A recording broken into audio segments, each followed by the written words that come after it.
kazi namba moja ya serikali yoyote ile duniani ni kulinda watu wake. Sasa mimi nikuhakikishie na niwahakikishieni waumini wote mliopo hapa na wananchi wote mliopo hapa, kwa kipande hiki cha mkoa wa Tabora, sisi na serikali yake tutakilinda. Niwahakikishieni na niwape uhakika, amani ipo ya kutosha, amani ipo tele. Laleni usingizi, fanyeni shughuli zenu kwa uhuru. Hakuna kikundi wala mtu anaweza asababishe mshindwe kwenda makanisani, mshindwe kwenda misikitini, msifanye maandalizi ya kilimo, watoto wetu wale washindwe kwenda madrasa, na vijana wetu wa sekondari mnaowaona pale washindwe kwenda madarasani kwa sababu ya kikundi cha watu wachache ambao hawana lengo jema. Niwahakikishieni viongozi wetu wa dini, serikali ya mkoa ipo pamoja nanyi, na kiukweli jukumu tulilokabidhiwa tutalifanya na tunalifanya kwa dhati kabisa. Siku ya tarehe 29, yeyote, nyinyi nyote jitokezeni, kachagueni viongozi mnaowataka kuwaongozeni nyie, bila hofu wala kuogopa. Hakuna mtu anaweza kukudhuru. Serikali ipo kwa ajili yenu. Lakini viongozi wangu wa dini, niseme tu, jambo la kuleta amani na kulinda amani, naendeleeni kuwapongeza sana. Tunacho kitabu katika Biblia yetu takatifu kinaitwa ni Zaburi.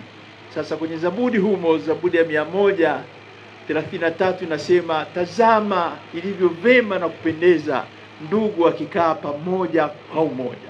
Mimi nafikiri hilo ndilo tunaloliona hapa.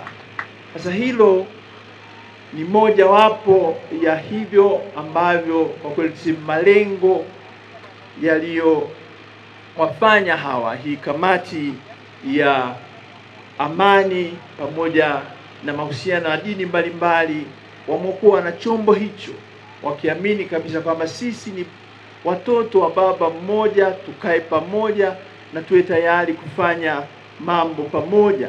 Na mojawapo ya hayo ndio hilo ambalo limesemwa leo la amani, pamoja na vile vyote vinavyoendana nalo ambavyo tumevisikia hapa, kama ni haki, kama ni upendo, kama ni umoja, ushirikiano, vyote hivyo vinaendana na kitu hicho amani. Napokoseana, nyinyi kama ndugu, kama mko ndugu wa baba mmoja, mkae chini, mtafute namna gani na muone mnaweza mkaridhiana namna gani nyinyi nyote kwa pamoja.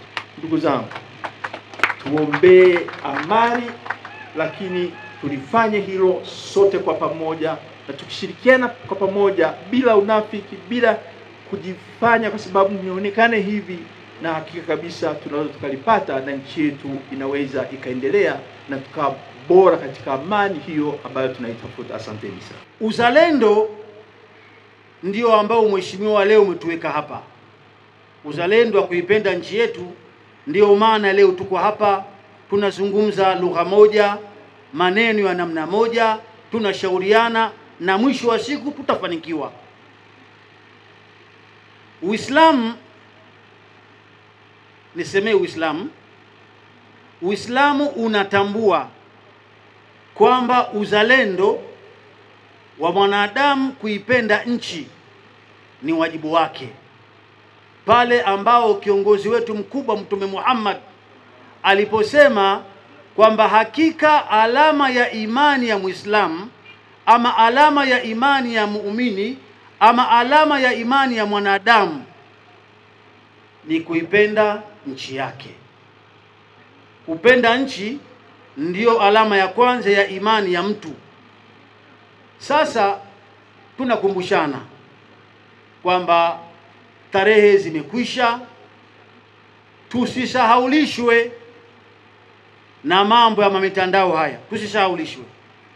tujue tuna wajibu mmoja, kwenda kuitetea nchi, kuilinda nchi na kuisemea nchi amani yetu iweze kudumu. Nabii Ibrahim alayhi salatu wassalam anaitwa ni baba wa imani.